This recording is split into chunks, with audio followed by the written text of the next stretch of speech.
गोटे पोक को जदि जोर रे मुठा करी धरिबा से पोकटी कामुड़ी पारिबो नाही।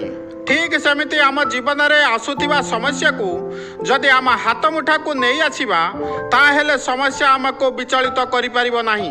लक्ष्यहीन अव्यवस्थित भावे कार्य करुथिबा लोक जनगहली रे बा अरण्य रे केउठी हेले सुखरे रही पारे नाही। जनगहली रे से व्यतिव्यस्त हुए, अरण्य निर्जनता हेतु व्यस्त विव्रत हो जाए। मन को अंधार नुहे आलोकित करी रखिले समाधानर पथ आलोकित होता है। अनेक समय धैर्य ही मनीष को सफल कराए, अधैर्य विफल कराए। जो शक्ति बल मनीष लक्ष्य हासिल पाई समर्थ हुए ता हेउछि धैर्य। मनीष भितर एभली गोटे दीप जलुछि जो दीप आवश्यक बेले बाट देखाए, ताहार अन्य नाम हेउछि प्रेरणा।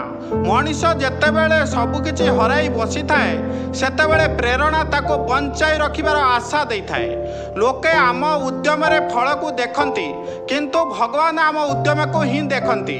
तेणु कौनसी काम रे सफल हेबा पई उद्यम जारी रखिबा, परिस्थिति सहित निजको खाप खुआइबार कला जे हासिल करिछि से जीवनटा को दुखमय बोली भाबिबो नाही। जदि आमको केही निंदा करुछि सेतेबेले नीरवता को आमर बंधु करदेवा दरकार। मानसिक चाप को दूर करिबा पई सबुठु सरल उपाय होछि मन को सर्वदा शांत अवस्था रखिबा। भाग्यवादी कहती भाग्यरेखा हाथ में अच्छी, कर्मवादी कहती भाग्य को बदलैबार सामर्थ्य हाथ में अच्छी। जगन्नाथ जय जगन्नाथ।